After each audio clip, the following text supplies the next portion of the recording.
My name is Jessmin Wong Yiman and I am from SMK PUSING. And as you may have known by now, I have been granted the great opportunity to be talking about my favorite sci-fi book of all time, which happens to be The Maze Runner, which is written by James Dashner. It contains 371 pages and it is written in the genre of sci-fi, young adult, and dystopian. But before I get into all of that, let me express my gratitude to my teachers, my families, and friends, and most importantly, God for giving me the encouragement and confidence to partake in this activity. First and foremost, I'm sure most of you would have known what The Maze Runner is by now, since it has been directed into a series of great films, which I really recommend you to check out if you don't like reading books. Other than that, it has also been labeled as the best-selling books in New York's time. But I don't want to bore you with all of that, do I? So let's just jump straight into the prologue of the plot. We are in the perspective of Thomas, who is a young boy, described as ugly as fried liver on a steak by one of his crewmates named Chuck. Thomas was in an elevator and was pulled out by a group of teenage boys. But here's a catch. Thomas had no memories of who he is. I mean, he technically does because he knows his first name, right? Which is Thomas. But other than that, he doesn't even know anything. Like the purpose of him being there, or where he is, or what was he doing when he went there.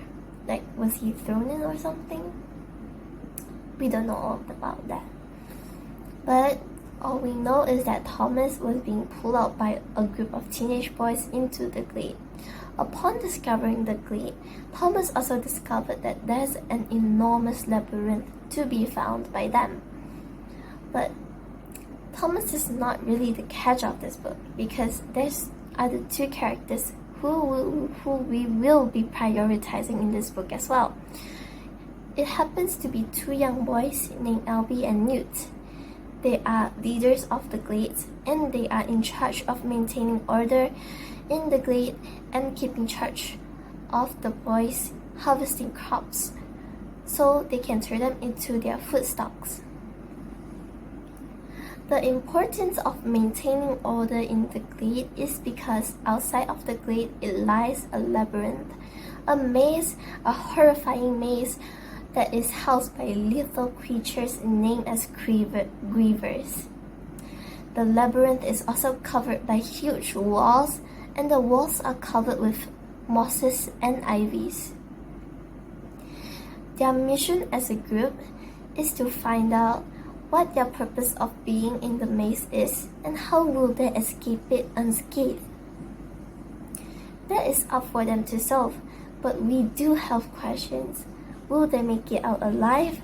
What is the purpose of them being in there? Are they part of an experiment? Or is it all just some ruse? That is for you readers to find out. And I don't want to spoil you any furthermore, so I'll be talking until here. I hope you enjoy my prologue of the plot, and I hope it may be of use to you into reading it. I hope you like the book as much as I do. That is all from me. Toodles.